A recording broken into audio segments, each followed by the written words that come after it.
La grâce et la paix vous sont annoncées au nom de Dieu notre Père, de Jésus son Fils, notre Seigneur, et du Saint-Esprit notre Consolateur. Amen. Une grande joie est donnée à ceux qui mettent leur confiance dans le Seigneur.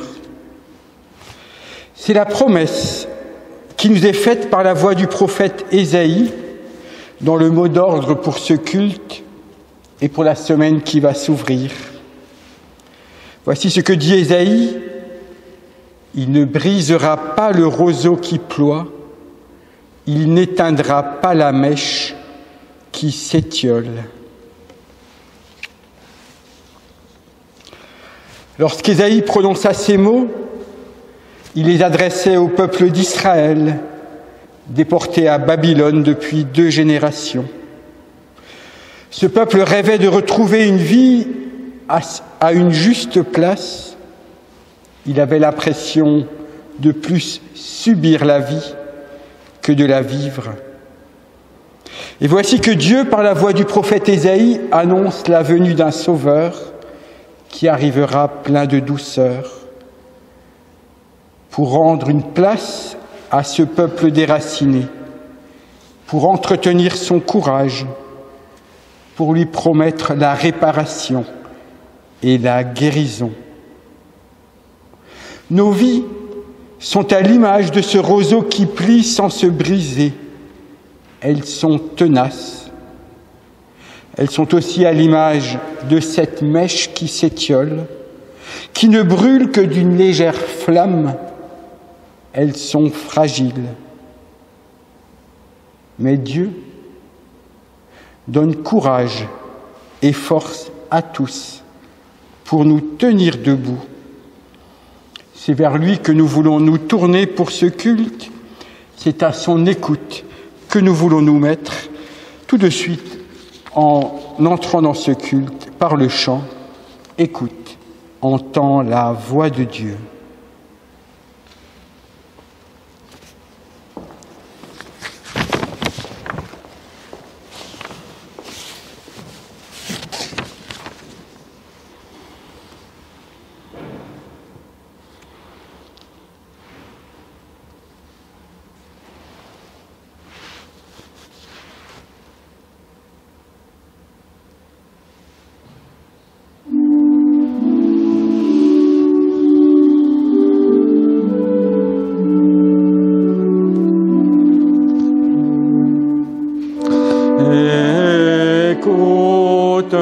Entends la voix de Dieu à celui qui a soif.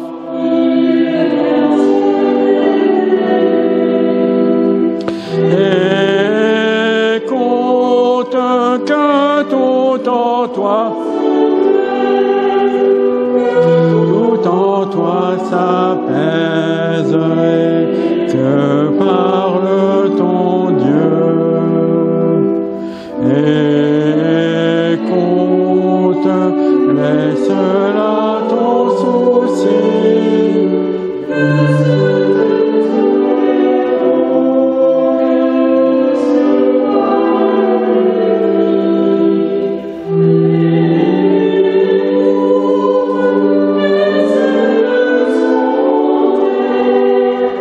Oh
Nous sommes réunis en présence de Dieu. Nous venons à lui avec notre attente et portant avec nous les attentes du monde. Nous venons vers lui comme il vient à nous en Jésus. Il sait par expérience à quoi ressemble la vie des humains. Nous venons à Dieu avec notre foi, mais aussi avec nos doutes. Nous venons avec nos espoirs, mais aussi avec nos peurs. Nous venons tels que nous sommes, parce que c'est lui qui nous invite à venir le rejoindre, parce qu'il a promis de ne jamais se détourner de nous. Nous prions. Seigneur notre Dieu, tu es une puissance de lumière. Devant toi, la vérité de notre monde et de nos vies ne peuvent se dissimuler.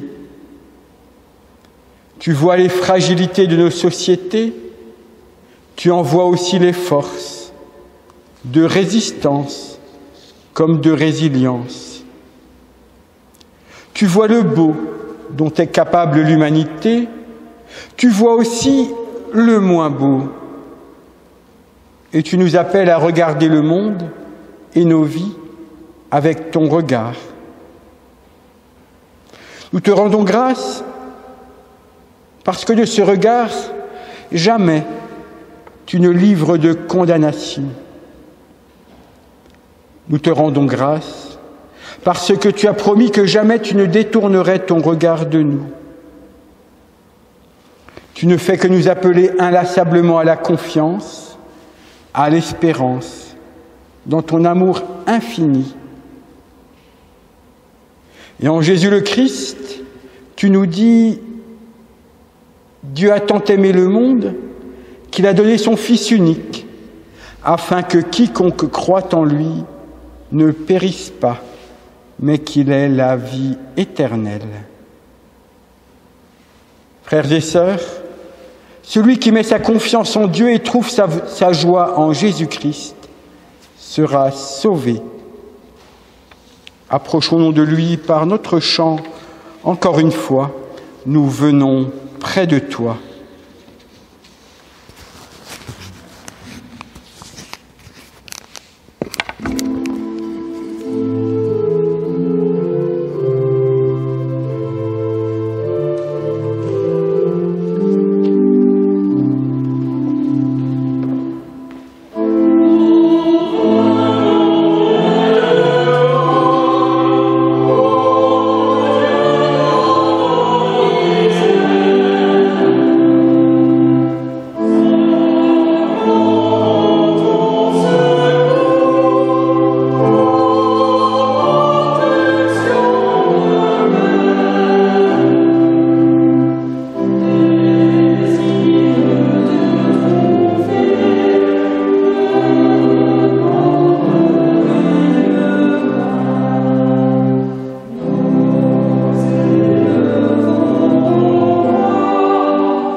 Ce ne sont que quelques mots que nous allons entendre,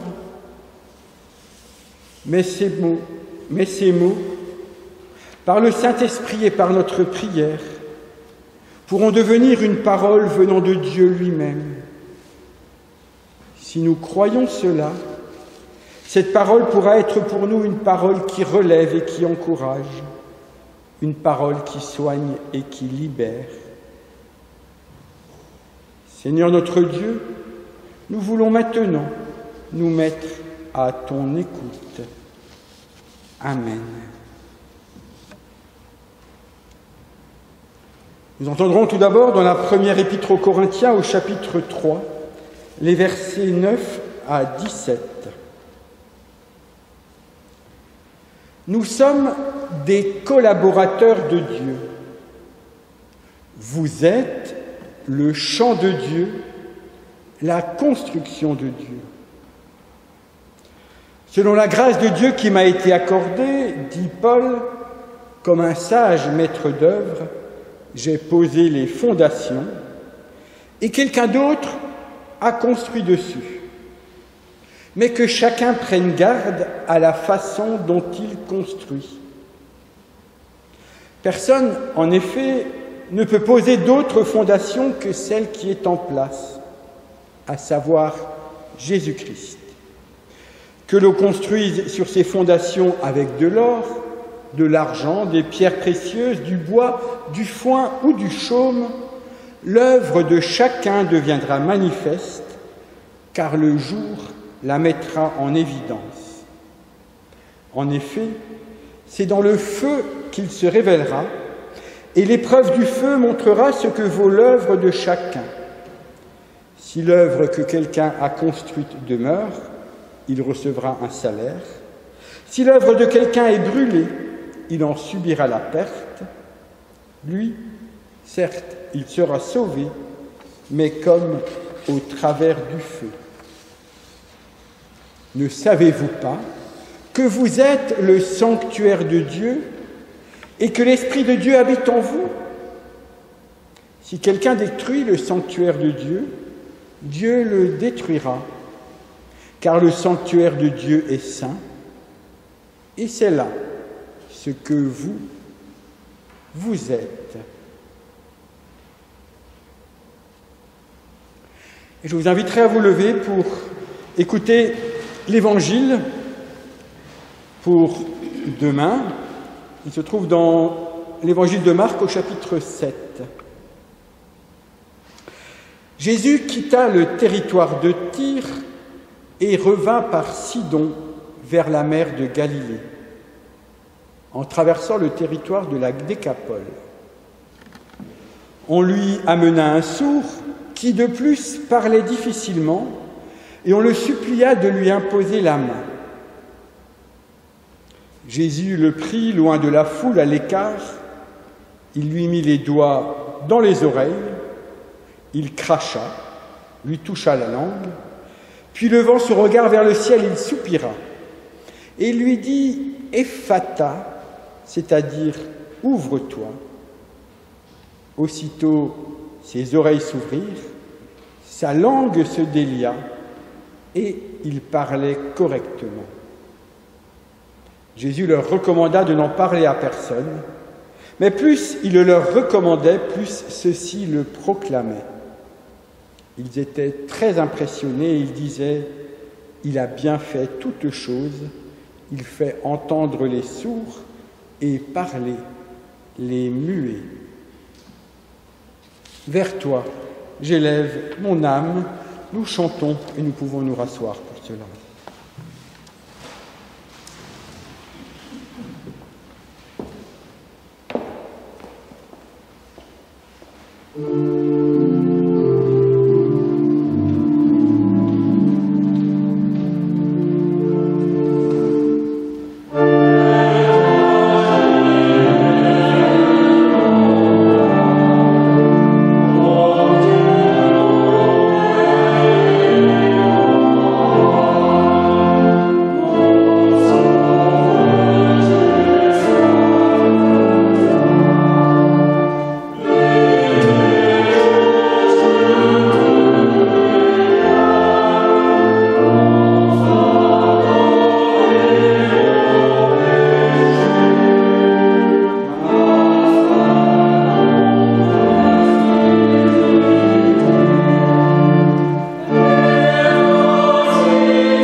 avec de la terre. Dans ce pot, j'ai planté une graine, mais vous ne pouvez pas savoir encore ce qui va pousser de cette terre. Pour cela, il faudra attendre plusieurs jours, peut-être semaines, pour commencer à discerner ce qui va émerger de cette terre. Est-ce que ce sera une ortie? Est-ce que ce sera une belle marguerite? Une délicieuse carotte? Ou bien de la ciguë avec laquelle on fit le poison qui mit à mort Socrate? Nous ne le savons pas encore. J'utilise cette métaphore du jardinier ou de la graine plantée, comme l'a fait Paul dans la première épître aux Corinthiens, le texte que nous venons d'entendre. Il nous dit « J'ai mis la plante en terre, Apollos l'a arrosée, mais c'est Dieu qui l'a fait croître. » Et puis il étend la métaphore aussi à l'architecture. Il dit encore « J'ai travaillé comme un bon entrepreneur, j'ai posé des fondations, un autre a bâti dessus, mais les fondations en place sont la personne de Jésus-Christ. » Lorsque les architectes égyptiens construisirent, il y a environ 4500 ans, la pyramide de Khéops, imaginaient-ils qu'elle tiendrait encore debout des milliers d'années après? Lorsque les architectes des 2 tours du World Trade Center bâtirent leur édifice, imaginaient-ils qu'ils n'étaient destinés qu'à tenir debout que 37 années et qu'un avion pourrait les faire s'effondrer? Ce qui est vrai en botanique, ce qui est vrai en architecture, l'est aussi dans l'histoire. Et c'est d'histoire que vient nous parler Paul.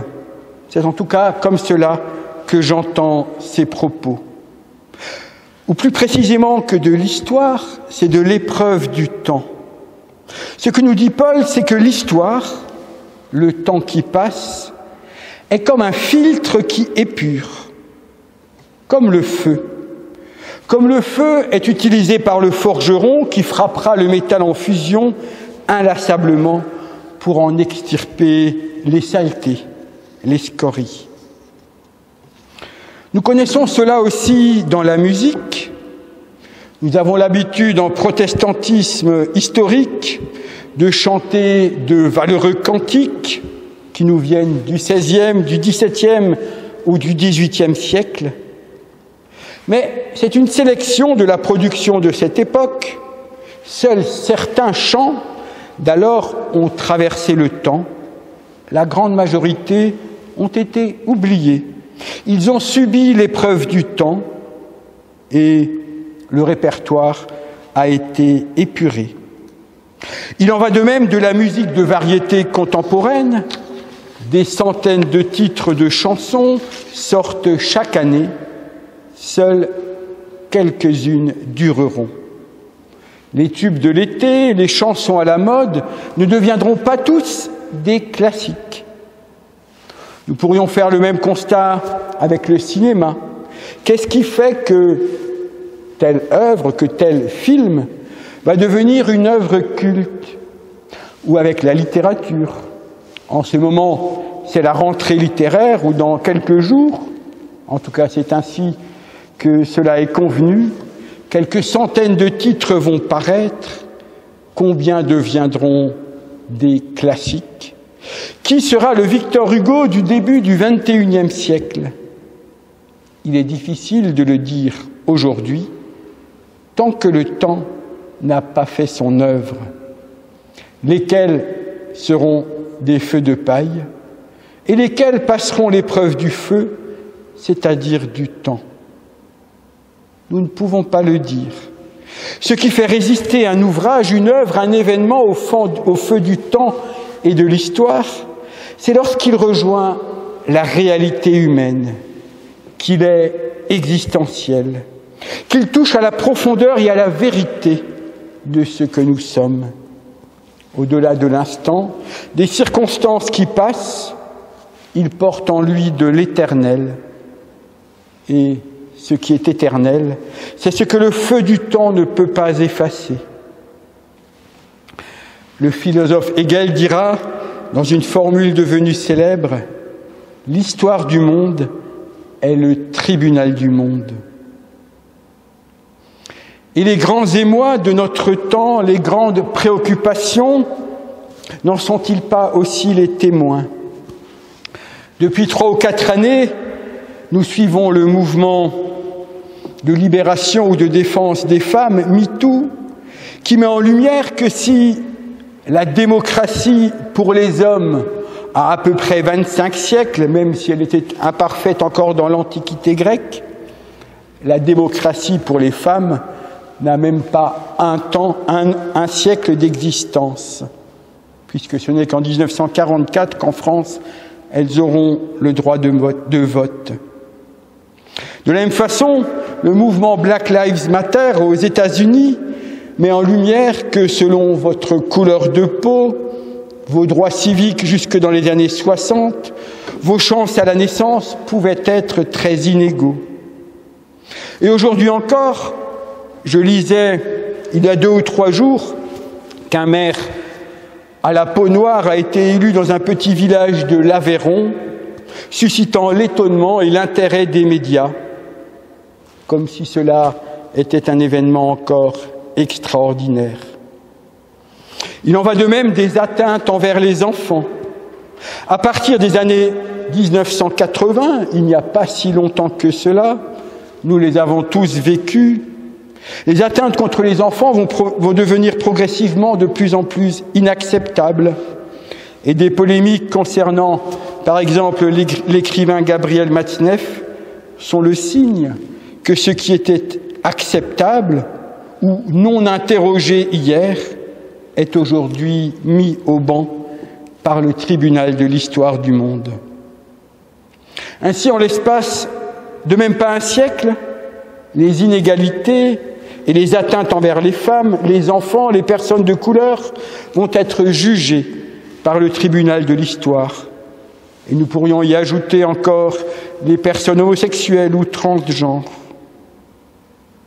Bien sûr, le monde n'est pas encore parfait. Les luttes continuent et de nouvelles s'ouvriront demain, dont nous n'avons peut-être pas encore l'idée. Le royaume parfait de Dieu n'est pas encore établi sur la terre, mais si nous regardons derrière nous, nous constatons que le temps épure progressivement l'histoire des hommes de ces scories et déboulonne des statues que nos anciens avaient érigées. Et en ce temps difficile de pandémie, au lieu de céder seulement à la désespérance, nous pouvons aussi regarder derrière nous. Il y a 3 jours seulement, je lisais l'annonce que la poliomyélite, qui fit plusieurs millions de morts et des dizaines de millions de personnes handicapées rien qu'au XXe siècle, a été officiellement déclarée éradiquée d'Afrique, grâce aux efforts concertés entre l'OMS et les nations du monde. La variole, autre exemple, quant à elle, a été déclarée éradiquée dès 1980.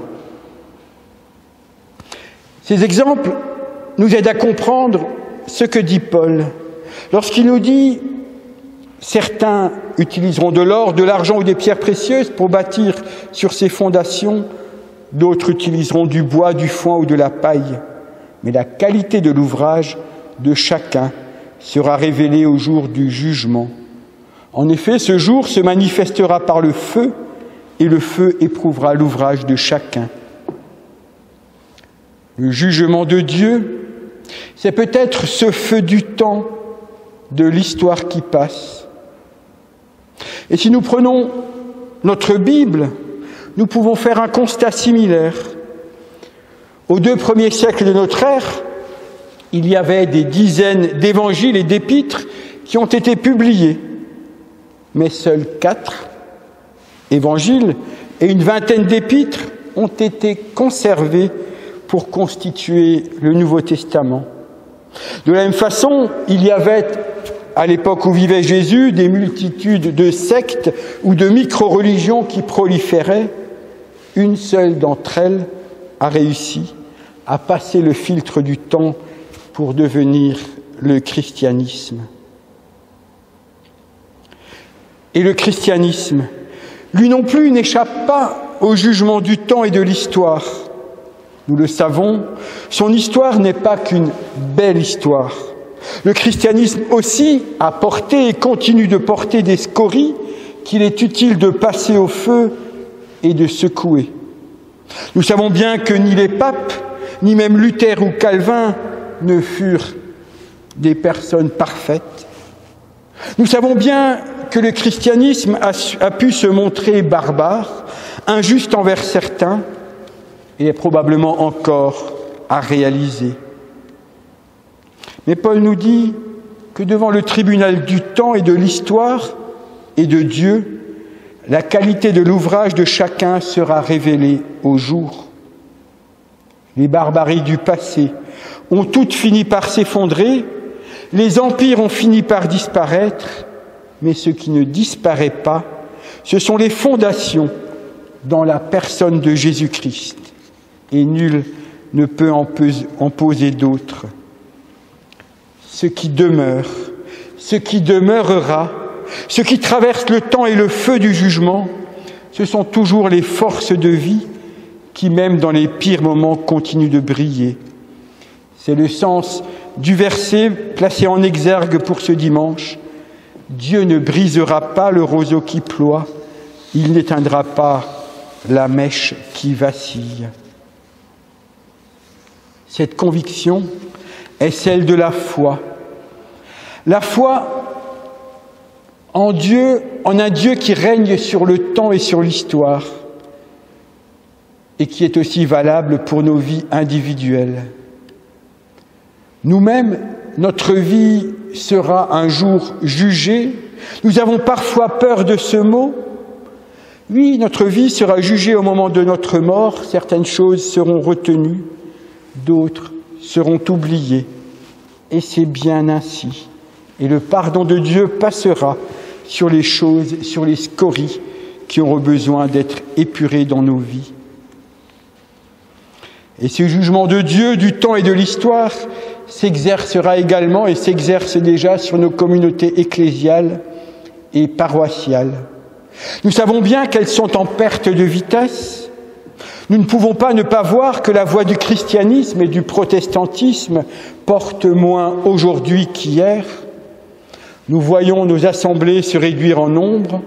Nous réfléchissons à vendre d'anciennes paroisses fermées comme à Mulhouse, celle de Saint-Pierre. Et nous pourrions désespérer. Mais les paroles de Paul nous donnent de l'espérance.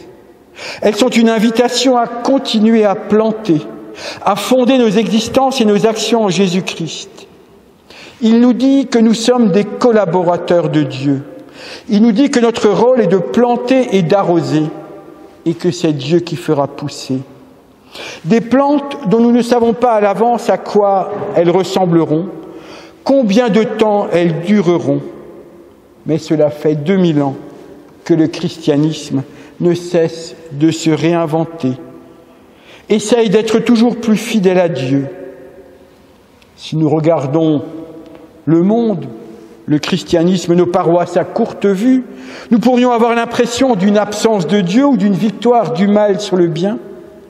Mais si nous regardons à longue vue, nous pourrons dire, avec le prophète Daniel, que Dieu est le maître du temps et de l'histoire. Je vous cite 2 versets dans Daniel 2. « Bénissons le nom de Dieu, depuis toujours et pour toujours, car la sagesse et la puissance lui appartiennent. Il est le maître du temps et de l'histoire. Il renverse les rois ou les établit. Il accorde la sagesse aux sages, il donne le discernement aux intelligents et il révèle ce qui est profond et caché. La foi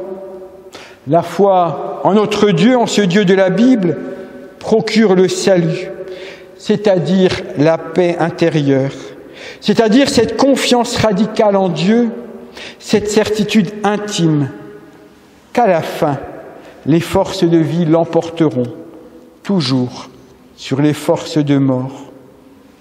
Et chacun d'entre nous est appelé à collaborer là où il est, en fonction de ses propres talents, à ce projet de Dieu pour le monde, en plantant les graines pour certains, en érigeant des fondations pour d'autres, en arrosant tout cela, en sachant que ces graines et ces fondations ont un seul nom, c'est celui de Jésus-Christ.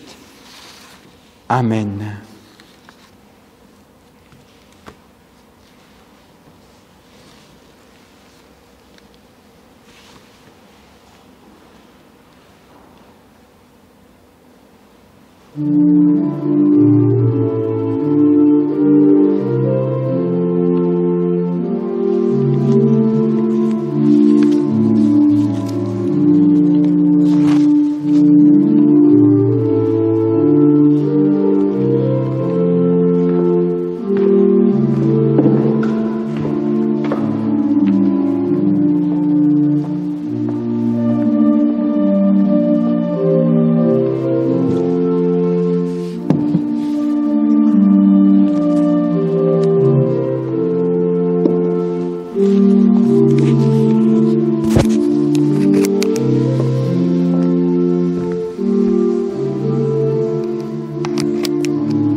Nous tenons devant toi, Seigneur, dans la reconnaissance. Parce que par ton Fils Jésus-Christ, tu nous appelles à dépasser nos frontières et à porter aux hommes et aux femmes de notre temps que tu aimes la bonne nouvelle de ton amour. Tu nous appelles à être des semeurs d'espérance. Tu nous appelles à être des planteurs de graines de ton amour. Tu nous appelles à arroser le monde de confiance et de joie, qui sont les fruits de la foi. Tu nous appelles à résister aux forces de résignation, aux tentations de démission. Nous te prions pour ton Église, qu'elle sache annoncer ta parole au-delà des chapelles particulières, des rites qui sclérosent, des dogmes qui enferment. Nous te prions pour tous ceux qui abusent de ton eau au profit de leurs propres intérêts. Délivre-les de leur aveuglement. Nous te demandons d'encourager les hommes et les femmes qui vivent le service de ton nom et de l'humanité avec un cœur intelligent et une parole qui relève. Nous te remettons celles et ceux qui ont besoin de toi au moment de traverser l'épreuve de la solitude, de la maladie et du deuil.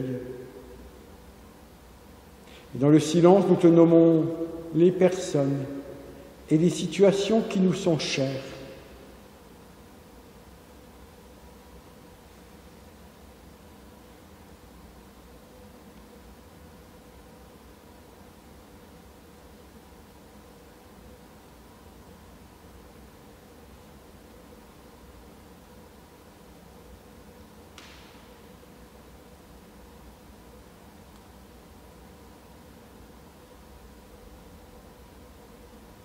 Et c'est ensemble et avec un cœur d'enfant que nous voulons te dire, notre Père qui es aux cieux, que ton nom soit sanctifié, que ton règne vienne, que ta volonté soit faite sur la terre comme au ciel.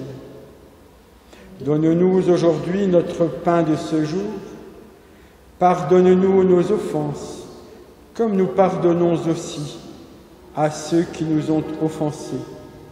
Et ne nous laisse pas entrer en tentation, mais délivre-nous du mal, car c'est à toi qu'appartiennent le règne, la puissance et la gloire pour les siècles des siècles.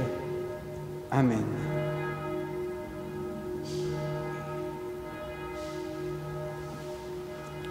J'ai oublié de remercier Brigitte, Hélène et Michel qui nous accompagnent pour le chant, Michel qui nous a enregistrés et Carole qui nous accompagne à l'orgue.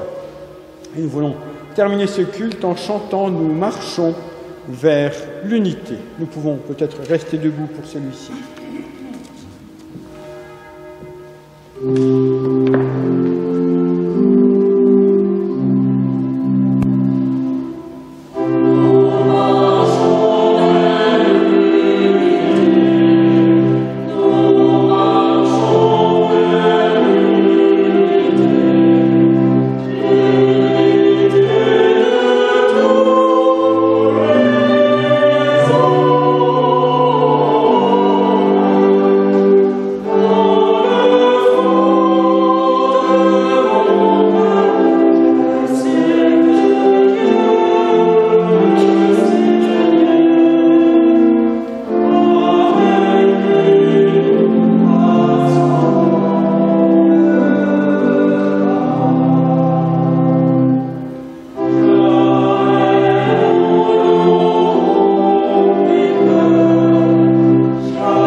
J'ai lu un jour sur la porte de la chapelle d'un hôpital les mots suivants.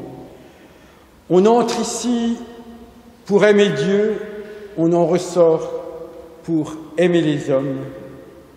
Il est temps de reprendre notre route pour aimer les hommes, au nom de Dieu, et la bénédiction du Seigneur nous accompagnera. Le Seigneur te garde de tout mal, il garde ta vie. Le Seigneur garde ton départ et ton arrivée, dès maintenant et à jamais. Il te bénit, lui qui est Père, Fils et Saint-Esprit. Amen.